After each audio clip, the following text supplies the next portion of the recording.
اس نے اندر ہی اندر کس قدر ہنگامہ برپا کیا، رونا ڈالا کہ وہ ابھی اپنے امتحانات کی تھکن اتارنا چاہتی ہے، آرام کرنا چاہتی ہے، مگر جب بات ابا تک پہنچانے کی دھمکی دی گئی تو وہ پر کٹے کبوتر کی مانند پڑ پڑا کر رہ گئی کہ ابا کی سخت مزاجی اور چنگیزی فطرت کا سامنا کرنے کا اس میں کوئی حوصلہ نہیں تھا، سو وہ دل محسوس کر رہ گئی۔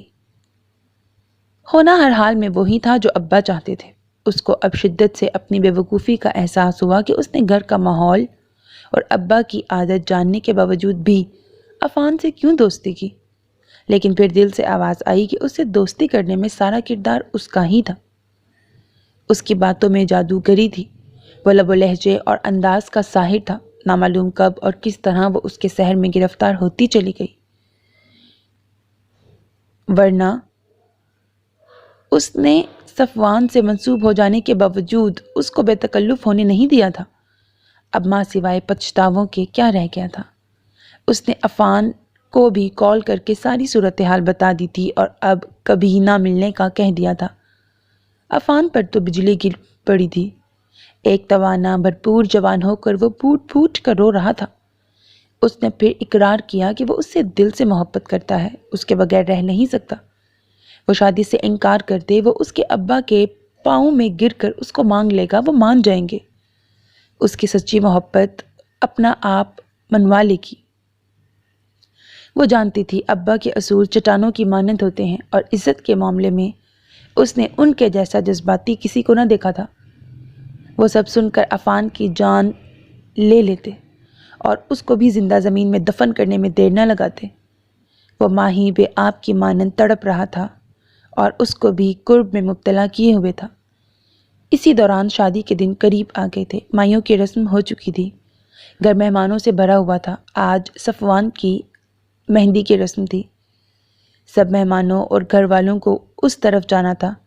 گھر میں چند بزرگ خواتین کو اس کے پاس چھوڑ کر جانے کا ارادہ تھا اور آج اس نے ڈرتے ڈرتے عفان سے ملنے کا پروگرام بنایا کہ وہ قسم کھا چکا تھا کہ وہ آخری بار اس سے ملنے نہ آئی تو وہ خودکشی کرے گا، اور یہ بات اس کو اچھی طرح معلوم تھی کہ وہ جو کہتا تھا وہ کرتا بھی تھا۔ اس نے بھیگتی آنکھوں سے اس کے سارے تحائف جو کبھی اس نے استعمال نہ کیے تھے دینا ہی مناسب سمجھا کہ وہ ان مہنگی ترین چیزوں کا عائزہ کو کیا بتائے گی۔ وہ ساری چیزیں اس نے شاپر میں رکھی اور ان لوگوں کے جانے کا انتظار کرنے لگی۔ وہ لوگ چلے گئے اور وہ بزرگ خواتین بھی کچھ دیر بعد سو گئیں تو وہ عام سے کپڑوں میں ملبوس عبایا اور حجاب میں تحائف کا شاپر اٹھائے بہت خاموشی سے عقبی گیٹ سے نکل گئی۔ عفان کچھ دور کار لیے کھڑا تھا۔ اس کے ہوش و حواس بحال ہوئے تو اس نے خود کو کسی نئی جگہ پر پایا۔ کئی لمحوں تک اس کے ذہن کی اسکرین پر وہ سب چلتا رہا تھا جس کٹھن وقت سے گزر کر وہ آئی تھی، ناک کا حملہ کرنا اور ناک سے بھی زیادہ خطرناک شخص کا وہاں آنا، فائر کرنا اور مرتے ہوئے ناک کو دیکھ کر اس کا بے ہوش ہونا۔ سب مناظر یکے بعد دیگرے اس کی نگاہوں میں گزرتے چلے گئے اور وہ اس خیال سے گھبرا کر اٹھ بیٹھی تھی کہ پھر اس کی قید میں وہ واپس آ گئی ہے۔ وہ خوف زدہ نظروں سے ادھر ادھر دیکھنے لگی۔ یہ ایک آرام دہ بیڈ روم تھا۔ کمرہ وائٹ اور بلو کمبینیشن سے آراستہ بہت خوبصورت تھا۔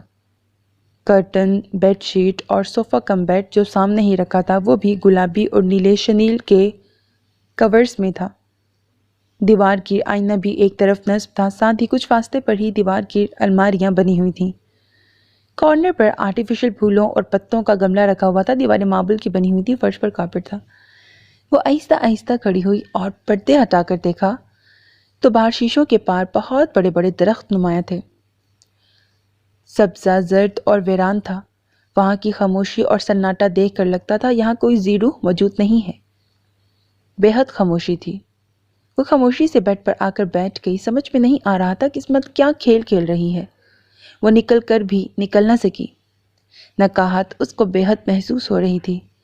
حلیہ گرد آلود ہو گیا تھا۔ وہ کمرے کے کونے میں بنے باتھ کی طرف بڑھ گئی۔ کچھ دیر بعد باہر آئی تو خاصی حد تک حلیہ درست ہو گیا تھا۔ بے تحاشا بھاگنے اور چلنے سے ٹانگوں میں درد اور سوجن ہو گئی تھی۔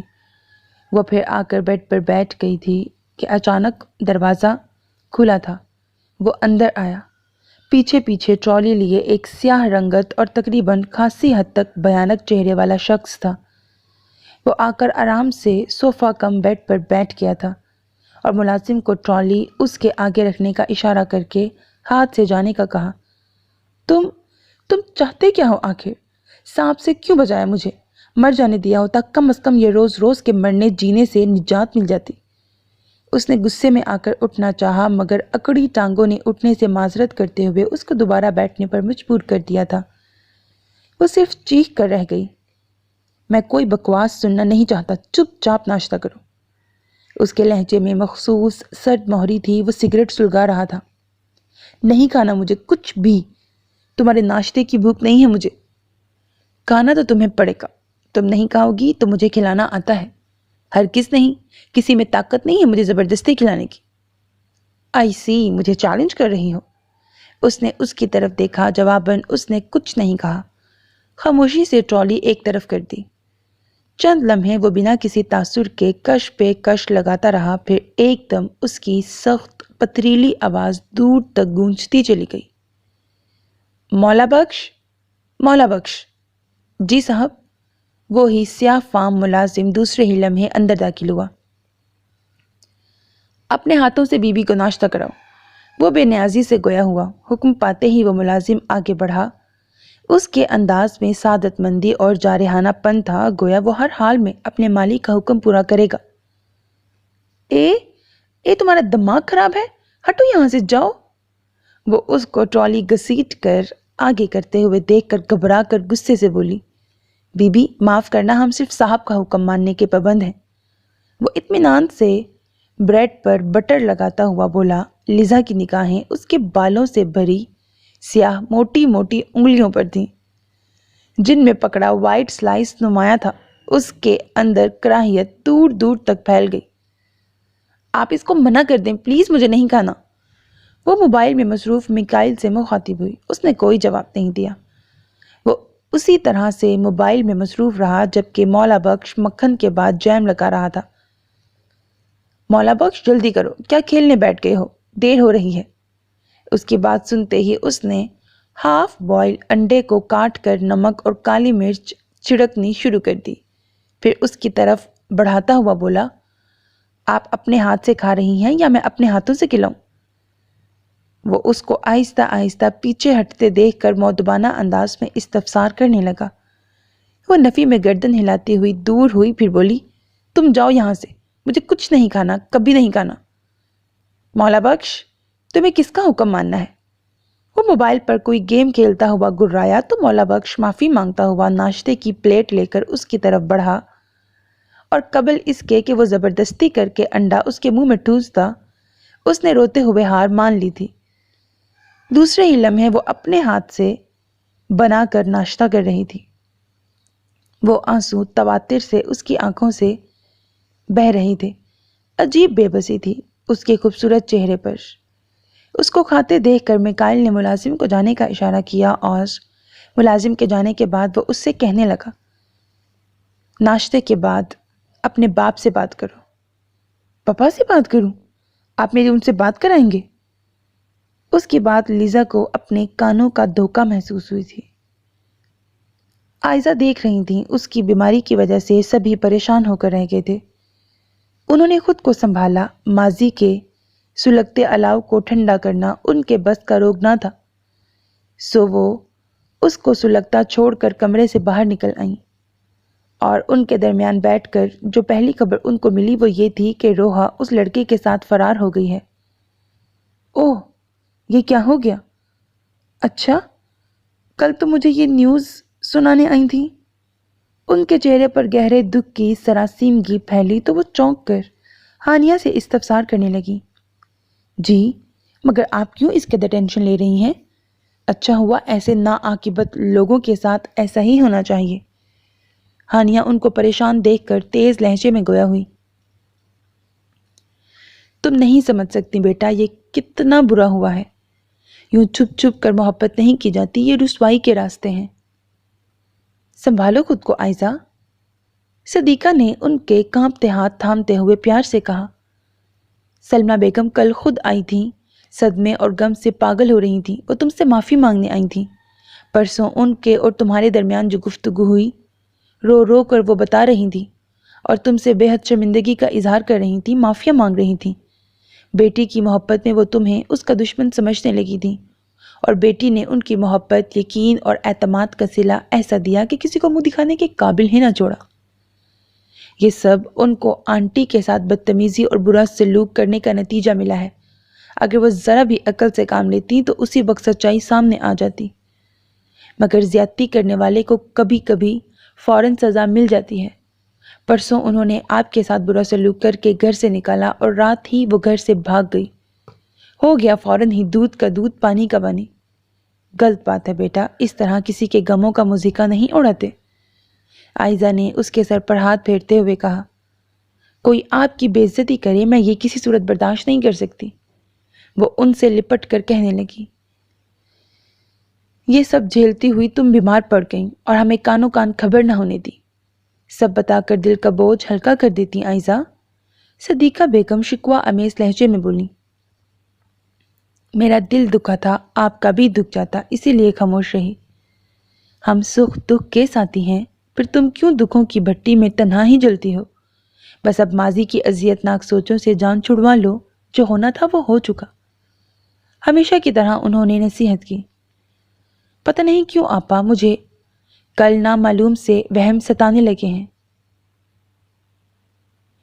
مجھے آج کل نامعلوم سے وہم ستانے لگے ہیں۔ عجیب و غریب خواب دکھائی دے رہے ہیں، وسوسے ہیں کہ کسی ملبوس کی مانند مجھ سے چمٹ کر رہ گئے ہیں۔ ایسا لگتا ہے جیسے کچھ ہونے والا ہے۔ کیا ہونے والا ہے یہ سمجھ میں نہیں آ رہا۔ وہ کئی ماہ سے اپنے اوپر طاری ہونے والی کیفیت بتانے لگی۔ یہ سب ماضی میں رہنے کی وجہ سے ہے۔ تم ماضی سے نکل کیوں نہیں آتی؟ ماضی سے بھی کبھی فرار ممکن ہے کسی کو؟ ماضی تو ہماری روح کی طرح ساتھ رہتا ہے، لیکن نہ جانے کیوں کچھ عرصے سے میں کچھ بھی اچھا فیل نہیں کر رہی ہوں۔ چاہ کر بھی ان بے نام الجھنوں سے نجات نہیں پا رہی۔ ان کے انداز میں شدید بے کلی بے چینی تھی۔ آنٹی، میں آپ کے لیے گرما گرم چائے اور سینڈوچ لائی ہوں، آپ سب بھول کر اس طرف متوجہ ہوں برائے مہربانی۔ ہانیہ ٹرے میں چائے کے مگ اور چکن سینڈوچ کی ٹرے ان کے درمیان میں رکھتے ہوئے شوخی سے گویا ہوئی، جزاک اللہ بیٹی، مجھے چائے کی طلب ہو رہی تھی۔ کیک بھی بیک کیا ہے، بس کچھ منٹس بعد تیار ہو جائے گا تو لے آؤں گی۔ چاکلیٹ کیک بنایا ہے آپ کی پسند کا۔ وہ دوبارہ کچن کی طرف جاتے ہوئے بولی۔ اس کے جانے کے بعد عائزہ نے گہرا سانس لے کر کہا، کتنا سمجھایا میکائل کو، ہانیہ سے بہترین بہو مجھے نہیں مل سکتی، مگر وہ تو یہی کہتا ہے کہ ہانیہ کو وہ سگی بہن سمجھتا ہے اور سمجھتا رہے گا۔ ٹھیک کہتا ہے، ہانیہ بھی اس کو موسیٰ کی طرح بھائی ہی سمجھتی ہے۔ تم فکر مت کرو، اس کے نصیب کی لڑکی بھی بہترین ہوگی۔ یہ آپ کہاں لے کر جا رہے ہیں مجھے؟ میں نے آپ سے کہا تھا کہ میں آپ کے گفٹس واپس کرنے اور آپ سے آخری ملاقات کرنے آئی ہوں۔ میرے پاس زیادہ ٹائم نہیں ہے۔ مہمان خواتین میں سے کوئی بھی جاگ گئی تو بھانڈا پھوٹ جائے گا۔ وہ اس کو کار آگے دوڑاتے دیکھ کر فکر مندی سے بولی، آپ کو سب کی فکر ہے، اگر نہیں ہے تو فقط میری نہیں۔ میں جانتا ہوں یہ آخری ملاقات ہے ہماری، اس کو میں یوں سڑکوں پہ تو ضائع نہیں کروں گا۔ گھر جا کر ہم آخری باتیں کریں گے جو میری زندگی کا سرمایہ ہوں گی۔ اس کے رنجیدہ لہجے میں نمی سی تھی۔ گھر پر نہیں، دیر ہو جائے گی، گھر والے بھی آ جائیں گے۔ اس پر ایک دم ہی بدحواسی سوار ہوئی اور ابا کا چہرہ یاد آ گیا۔ دیکھو، تم میری نہ بن سکی اور اس کا ملال مجھے عمر بھر رہے گا، لیکن میں تمہیں سڑکوں پر گھماتا رہوں یہ میری غیرت گوارا نہیں کرتی۔ تم ڈر کیوں رہی ہو؟ کیا تمہیں مجھ پر اعتبار نہیں ہے؟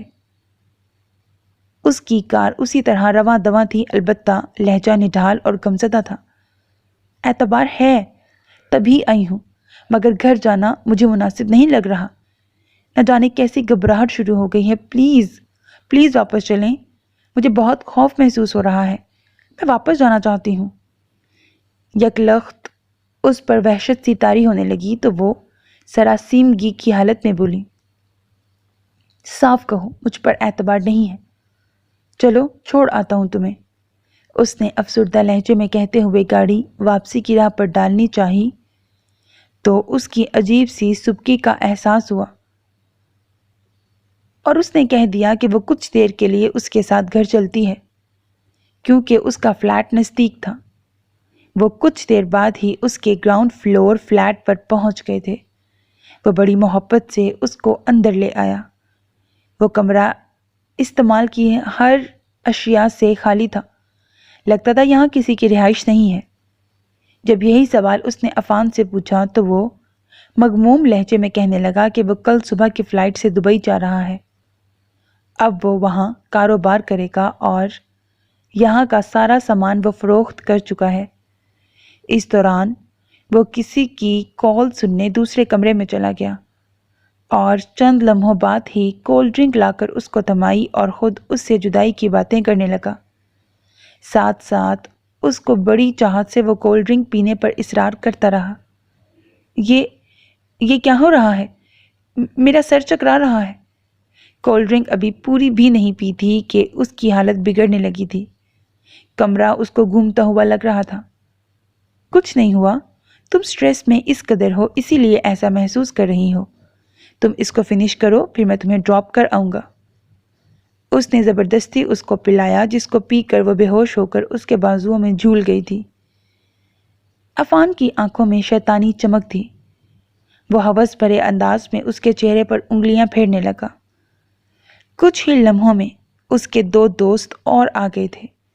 ان کے لبوں پر بھی شیطانی مسکراہٹ تھی اور پھر وہاں اجتماعی زیادتی کا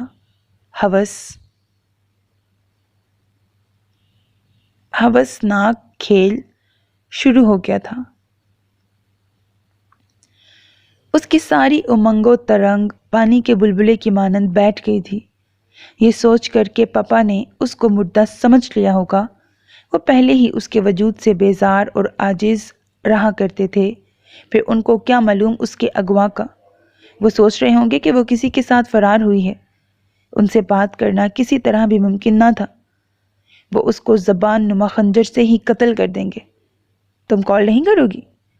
صبح سے دوپہر ہونے کو آئی تھی، اس کا انکار اقرار میں نہ بدلا تو وہ وقفے وقفے سے اس سے آ کر پوچھتا رہا تھا۔ نہیں، میں اب گھر نہیں جاؤں گی۔ کس طرح اپنی بے گناہی ثابت کروں گی؟ کیا بتاؤں گی کہ میں اتنا عرصہ کہاں گزار کر آئی ہوں؟ کون یقین کرے گا میری بات کا؟ اس کے لہجے میں طنز کے ساتھ ساتھ دکھ بھی تھا۔ آپ مجھے کسی دارالامان میں بھجوا دیں، میری جگہ اب وہی ہے۔ میں نے تم سے مشورے نہیں مانگے، تمہاری جگہ کہاں ہے کہاں نہیں اس کی مجھے پرواہ نہیں۔ میں تم سے کہہ رہا ہوں اپنے باپ کو کال کرو اور اس سے میری بات کرواؤ ابھی اور اسی وقت۔ میں نے کہا نا میں بات نہیں کرواؤں گی، نہ تو کرواؤں گی نہ ہی کروں گی۔ وہ بھی اسی کی طرح غصے اور ہٹ دھرمی سے گویا ہوئی، مگر دوسرا لمحہ اس پر بھاری ثابت ہوا۔ میکائل کا بھاری ہاتھ اس کے دائیں گال پر پڑا اور ابھی وہ سنبھلتی کہ یکے بعد دیگرے کئی تھپڑوں سے اس کے دونوں گال لال ہو چکے تھے اور بے تحاشا وہ چیخنے لگی۔ میں صبح سے تمہیں موقع پر موقع دے رہا تھا کہ میں اس سٹیج پر آنا نہیں چاہتا تھا کہ عورت پر ہاتھ کمزور لوگ اٹھاتے ہیں، مگر تم اور تمہاری لٹائی نے ثابت کیا کہ مجھ جیسے مرد بھی یہ گھٹیا کام کرنے پر مجبور ہو جاتے ہیں۔ اور سنو، مرد کا ہاتھ اگر ایک بار اٹھ جائے تو پھر اٹھتا ہی رہتا ہے۔ اس کے لہجے میں دھمکی تھی۔ کوئی نمبر ڈائل کر کے اس نے سیل فون لیزا کی طرف بڑھایا۔ وہ سچ مچ اس کی مار سے ڈر گئی تھی۔ موبائل پر دوسری طرف کال ریسیو ہو گئی تھی۔ پاپا، وہ بری طرح روتے ہوئے پکار رہی تھی۔ تم زمانے سے لڑ نہیں سکتی۔ خیر، یہ راز آج کھول دیا۔ وہ اجازت کے جا رہا ہوں میں، تم نے باتوں میں زہر گھول دیا۔ اس کی کانپتی روندھی آواز کے جواب میں دوسری طرف تیز تیز سانسوں کی آوازوں کے علاوہ عجیب سا کچھ شور تھا، گویا کوئی بولنا چاہ رہا ہو اور اس کو بولنے نہ دیا جا رہا ہو۔ پاپا، پاپا، میں لیزا ہوں۔ کہہ کر وہ پھوٹ پھوٹ کر رونے لگی۔ لیزا؟ دوسری جانب بھونچال سا آ گیا تھا۔ آواز کا کروفر سختی پانی میں نمک کی مانند گھل چکی تھی۔ محسوس کی جانے والی لرزاہٹ، کپکپاہٹ اس کو حیران کر گئی تھی۔ لیزا، لیزا، کہاں ہو تم؟ یہ پور شور آواز شرجیل کی تھی۔ یقیناً اس نے باپ سے ریسیور لے کر تیز آواز میں پوچھا تھا۔ اچانک میکائل نے اس کے ہاتھ سے موبائل لے کر آف کر دیا۔ یہ کیا کیا ہے آپ نے؟ مجھے بات تو کرنے دیتے۔ وہ حیران پریشان سی اس کی طرف دیکھ کر گویا ہوئی۔ جتنی بات کرنی ضروری تھی کر لی، قابل رشک اطمینان سے کہا گیا۔ لیکن وہ سخت حیران ہوئی۔ وہ بات پوری کر بھی نہ پائی تھی کہ وہ وہاں سے چلا گیا۔ وہ دونوں ہاتھوں سے سر پکڑ کر رونے لگی۔ سمجھ میں نہیں آ رہا تھا وہ کون تھا اور کیوں یہ سب کر رہا تھا۔ ابھی جو ہوا اس کا کیا مقصد تھا؟ سوال در سوال ذہن کے پردے پر ابھر رہے تھے، جن کے جواب سے وہ نابلد تھی۔ وہ اپنا کام کر کے جا چکا تھا اور وہ دوہرے قرب میں مبتلا ہو گئی تھی۔ رات دھیرے دھیرے بیت رہی تھی۔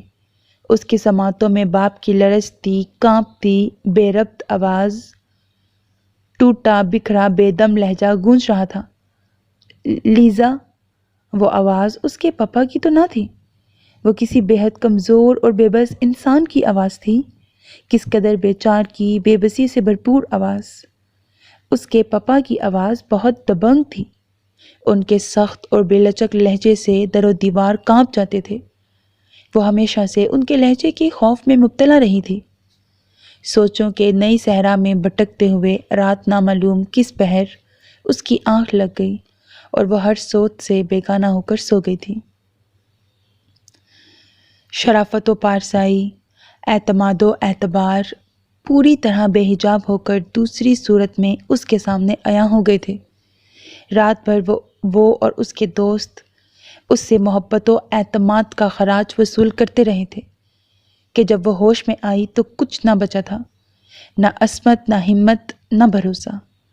وہ شخص جس کی نگاہیں نہ اٹھتی تھیں، جس کو اپنے احترام و عزت سے وہ تشبیہ دیتی تھی، جب اٹھی تو معلوم ہوا کہ وہ کوئی احترام اور عزت نہ تھی، بلکہ وہ تو ناپاک عزائم کی پردہ پوشی کے لیے ڈھونگ کرتا رہا تھا۔ اگر ایک بار اس کی غلیظ نگاہیں اٹھ جاتی تو وہ اپنا سایہ بھی اس شخص سے چھپا کر رکھتی۔ کاش وہ صبح اس کو نیم مردہ حالت میں چھوڑ کر چلے گئے تھے۔ سارا دن اس نے نیم بے ہوشی اور تکلیف میں گزارا تھا۔ اب دن ڈھل رہا تھا۔ شام کے گہرے سائے مزید گہرے ہو کر کھلے دروازے سے ڈھلتی شام کے سرمئی اندھیرے کمرے میں داخل ہونے لگے، لیکن کوئی ذی روح یہاں آ کر نہ بھٹکا تھا۔ شام کے بعد رات نے ابھی پڑاؤ ڈالا ہی تھا کہ دور سے کسی کے آنے کی آہٹ پیدا ہوئی تھی۔ لمحہ بلمحہ قدموں کی آہٹیں قریب آتی گئیں۔ کوئی کمرے میں داخل ہوا اور دوسرے ہی لمحے ایک ہلکی نسوانی چیخ وہاں گونجی۔ او مائی گاڈ، کون ہو تم؟ وہ کوئی عورت تھی جو اس کی ابتر حالت دیکھ کر حیرت سے چیخی تھی اور دوسرے ہی لمحے اس پر جھکی ہوئی استفسار کر رہی تھی۔ اس لمحے وہ ہوش و حواس سے بیگانہ ہو گئی تھی۔ جب اس کی آنکھ کھلی تو اس نے خود کو ہسپتال کے انتہائی نگہداشت وارڈ میں پایا تھا۔ شکر ہے اللہ کا تمہیں ہوش تو آیا۔ وہاں موجود نرس نے باہر جا کر اطلاع دی تو ایک باوقار خاتون نے محبت سے آ کر اس سے کہا، کون ہو بیٹا تم وہاں تک کیسے پہنچی؟ وہ ایک زیر تعمیر عمارت ہے جہاں ابھی لوگوں نے رہائش بھی اختیار نہیں کی۔ ایک ہفتے سے وہاں پر کنسٹرکشن کا کام بھی رکا ہوا ہے، پھر تم وہاں اس حالت میں؟ اس کو بری طرح روتے دیکھ کر وہ کچھ توقف کے بعد گویا ہوئی۔ میں نے وہاں سے گزرتے ہوئے تمہاری درد بھری سسکیاں سنی تھیں اور جب وہاں تمہیں اس حالت میں دیکھا تو میں ڈر گئی تھی۔ تم بے ہوش ہو گئیں، میرے بھائی پولیس میں ہیں، ان کی مدد سے تم یہاں تک آئی ہو۔ اب بتاؤ مجھے کہ تمہیں کون اغوا کر کے لایا تھا؟ کون لوگ تھے جنہوں نے تمہاری یہ حالت کی؟ تمہاری حالت دیکھ کر نہیں لگتا ہے کہ تم اپنی مرضی سے ان درندوں کے ساتھ آئی ہوگی۔ ان کے لہجے میں دکھ اور ہمدردی تھی۔ وہ بڑی اپنائیت سے اس کے آنسو صاف کرتے ہوئے پوچھ رہی تھی۔ ہیرا کے آنسو اور شدت سے بہنے لگے۔ گزرا ہوا وقت لمحہ لمحہ اس کی بصارتوں میں گھومتا پھر رہا تھا اور وہ خود سے ہی نگاہیں نہیں ملا پا رہی تھی کہ اب بچا ہی کیا تھا کہ ایک رات نے عرش سے فرش پر لا پٹکا تھا۔ بولو، کچھ تو کہو بیٹی، بھائی جان آتے ہوں گے، وہ تمہارا بیان لیں گے۔ یہ پولیس کیس بن چکا ہے، تمہیں ان مجرموں کا نام بتانا ہوگا۔ نہیں، میں کوئی بیان دینا نہیں چاہتی، وہ کمزور لہجے میں بولی۔ دیکھو بیٹی، ڈاکٹرز نے تمہاری طرف سے کوئی حوصلہ افزائی نہیں کی ہے، تمہاری زندگی ابھی خطرے میں ہے۔ تم ان لوگوں کو کیوں بچانا چاہ رہی ہو جنہوں نے تمہیں موت کے منہ تک پہنچا دیا؟ مجھے مر جانا ہی چاہیے۔ مجھ جیسی لڑکیوں کو زندہ رہنے کا کوئی حق نہیں، جو اپنوں کے اعتبار کا خون کر کے غیروں پر اعتبار کرتی ہیں، جو خاندان کی عزت کو ذلت میں بدلنے کا باعث ہوتی ہیں، جو باپ کے اٹھے سر اور بھائیوں کی نگاہوں کو جھکا دیتی ہیں۔ بولتے ہوئے اس کی حالت بگڑنے لگی تھی، پھر وہ بے ہوش ہو گئی تھی۔ جب وہ ہوش میں آئی تو حالت پہلے سے زیادہ بگڑ گئی تھی۔ بہترین علاج معالجے کے باوجود بھی وہ موت کی سمت تیزی سے بڑھ رہی تھی۔ دراصل وجہ اس کے ندامت اور پچھتاووں سے لبریز وہ احساسات تھے جو اس کو کسی پل سکون نہیں لینے دے رہے تھے۔ کس طرح گھر والوں کو وہ کانٹوں میں گرا چھوڑ آئی تھی۔ مائیوں کی رات واپسی پر اس کو گھر میں نہ پا کر کیا گزری ہوگی ان سب پر۔ زندگی سے زیادہ عزت کو اہمیت دینے والے ابا نے کس طرح سب کا سامنا کیا ہوگا۔ بھائی اور اماں تو کسی سے نظریں نہیں ملا پا رہے ہوں گے، اور آئزہ آپی کا کیا بنا ہوگا۔ یہ شاید اماں کی آہ تھی یا ابا کی بد دعا، جو چند گھنٹوں میں ہی عفان اپنے دوستوں کے ساتھ اس کا استعمال کسی ٹیشو پیپر کی طرح کر کے پھینک گیا تھا۔ کل کے واقعے کے بعد سے وہ اس قدر ڈر گئی تھی کہ کھانا خاموشی سے زہر مار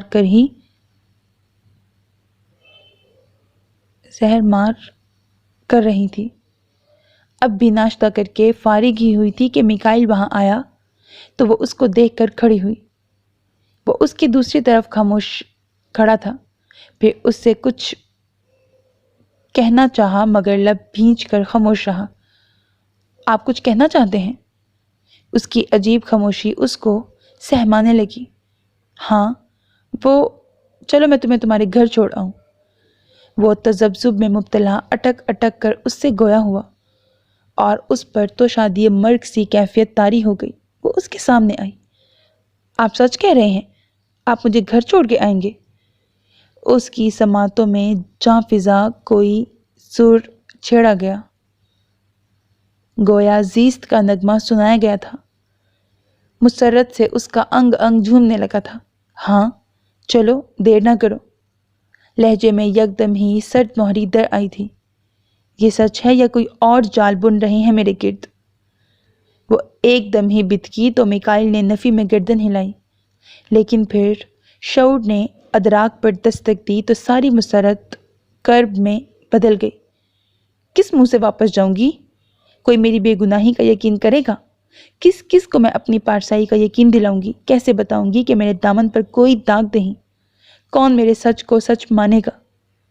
ایک کے بعد ایک چہرہ اس کی نگاہوں میں آنے لگا۔ اس کی سانپوں کی طرح پھنکارتی زبانیں اس کو اپنا بدن گھائل کرتی محسوس ہو رہی تھیں۔ وہ یکلخت چیختے ہوئے گویا ہوئی۔ کم آن، دیر ہو رہی ہے۔ وہ اس کی بات سنی انسنی کر کے آگے بڑھا اور وہ مرے مرے قدموں سے اس کے پیچھے چل دی۔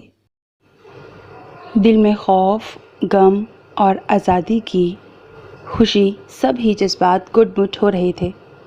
وہ گاڑی کی پچھلی سیٹ پر دروازے کے قریب سمٹی ہو کر بیٹھی ہوئی تھی۔ میکائل کی پیشانی پر سلوٹیں تھیں۔ وہ کسی گہری سوچ میں مستغرق دکھائی دے رہا تھا اور اسی دوران ہی بے خیالی میں کئی بار سوچوں میں ڈوبی نگاہیں لیزا کے چہرے پر پڑی تھیں۔ وہ اس سے کچھ کہنا چاہ رہا تھا مگر اس کی زبان ساتھ نہیں دے پا رہی تھی۔ وہ گم سم سی کھڑکی سے باہر دیکھتے ہوئے ارد گرد سے بالکل بیگانہ لگ رہی تھی۔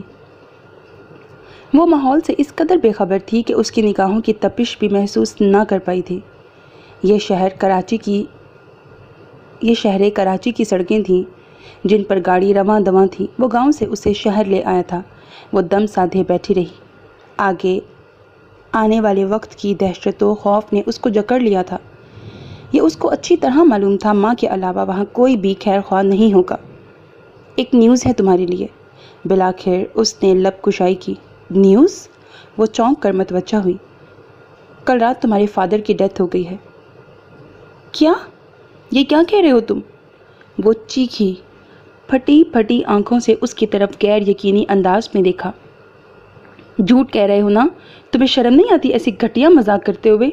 کسی بیٹی سے ایسے کہا جاتا ہے کیا؟ وہ ہذیانی انداز میں چیخ رہی تھی۔ نہ میں جھوٹ کہہ رہا ہوں، نہ مذاق کرنے کی عادت ہے میری۔ تمہیں اس لیے بتا رہا ہوں تاکہ تم وہاں کی سچویشن کو فیس کرنے کے لیے خود کو تیار کر لو، اس نے بے حد پرسکون لہجے میں کہا۔ وہ کچھ نہ کہہ پائی اور بری طرح دھڑکتے دل کے ساتھ بیٹھی کی بیٹھی رہ گئی۔ یہ کیا کہہ دیا تھا اس نے؟ اس کے پاپا اس دنیا میں نہیں رہے تھے۔ رات میں ان کی ڈیتھ ہو گئی تھی۔ رات میں تو اس نے ان سے بات کی تھی، لیکن وہ بات تو نہ تھی۔ اس کی آواز سن کر جو ان کے منہ سے کراہ نکلی تھی، کیا وہی ان کی آخری ہچکی ثابت ہوئی تھی؟ یہ خیال اس کا درست ثابت ہوا تھا۔ میکائل اس کو بنگلے کی عقبی گلی میں چھوڑ کر چلا گیا تھا، بالکل اسی طرح سے جس طرح کوئی ڈرائیور مسافر کو سٹاپ پر چھوڑ کر بیگانگی سے چلا جاتا ہے۔ وہ روتی اور دھڑکتے دل کے ہمراہ دوپٹے کا نقاب کیے اندر داخل ہوئی۔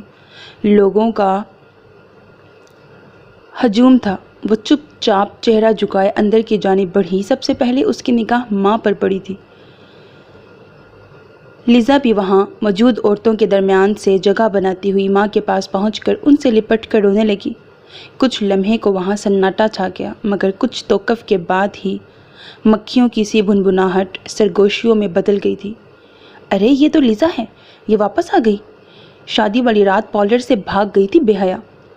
فراز صاحب کو اس بے شرم کا ہی صدمہ لے ڈوبا۔ اسی رات تو ان کو فالج کا اٹیک ہوا اور وہ پیرالائز ہو گئے تھے۔ چیم گویاں جاری تھیں۔ 2 ماہ اس تکلیف میں گزارے تھے انہوں نے۔ اس دوران بھی بیٹی کو یاد کر کے روتے رہے تھے۔ ایسی بیٹیوں کو پیدا ہوتے ہی مر جانا چاہیے۔ دیکھو کس طرح بے غیرت منہ اٹھا کر چلی آئی ہے۔ گھر والوں کو اس کی واپسی کی امید ہی نہیں ہوگی جو رات کو ہی فراز صاحب کو سپرد خاک کر دیا تھا، اور یہ باپ کے آخری دیدار سے بھی محروم رہ گئی۔ خواتین کی سرگوشیاں قدرے بلند ہو گئی تھیں۔ سفیر کی والدہ بڑے غیظ و غضب کے عالم میں داخل ہوئیں اور آتے ہی انہوں نے ماں سے لپٹی لیزا کی چوٹی پکڑ کر اٹھایا اور اس کے رخساروں پر تھپڑوں کی برسات کر دی۔ بدذات، تیری ہمت کیسے ہوئی یہاں آنے کی؟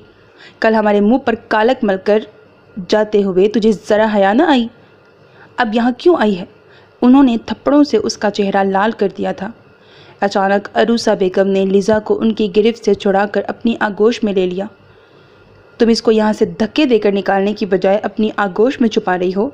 تم یہ کیوں بھول رہی ہو کہ فراز اس بے حیا اور نمک حرام کا دکھ لے کر اس دنیا سے گئے ہیں، اور اس کی وجہ سے ہماری کتنی بے عزتی ہوئی ہے؟ کسی کو منہ دکھانے کے قابل نہیں چھوڑا اس گھٹیا لڑکی نے۔ خدارا چپ ہو جائیں بھابھی، یہ موقع ایسی باتوں کا نہیں ہے۔ عروسہ اور لیزا پہلے ہی ان عورتوں کی تیر نما باتوں سے گھائل ہو رہی تھیں۔ رہی صحیح کسر انہوں نے پوری کر دی تھی۔ وہ اسے لیے اس کے کمرے میں آئیں اور دروازہ بند کرتے ہی انہوں نے اس کی پیشانی چوم کر اس کو بھرپور چاہت سے گلے لگا لیا تھا اور شدت سے رو دی تھی۔ مما، میں خود نہیں گئی تھی، کڈنیپ کیا گیا تھا مجھے۔ وہ پتہ ہے، ہمیں سب پتہ ہے۔ وہ اس کے ساتھ بیڈ پر بیٹھ گئی۔ پتہ ہے؟ کس طرح؟ کس نے بتایا؟ وہ سخت حیران ہوئی۔ اس لڑکے میکائل نے رات ہی فون کر کے سب بتا دیا تھا۔ میکائل؟ مجھے تو اس خبیث شخص کا نام تک معلوم نہیں، مگر اس نے یہ سب کچھ کیوں کیا؟ وہ کیا چاہتا تھا؟ کیا پاپا کی ڈیتھ کی وجہ میں ہوں؟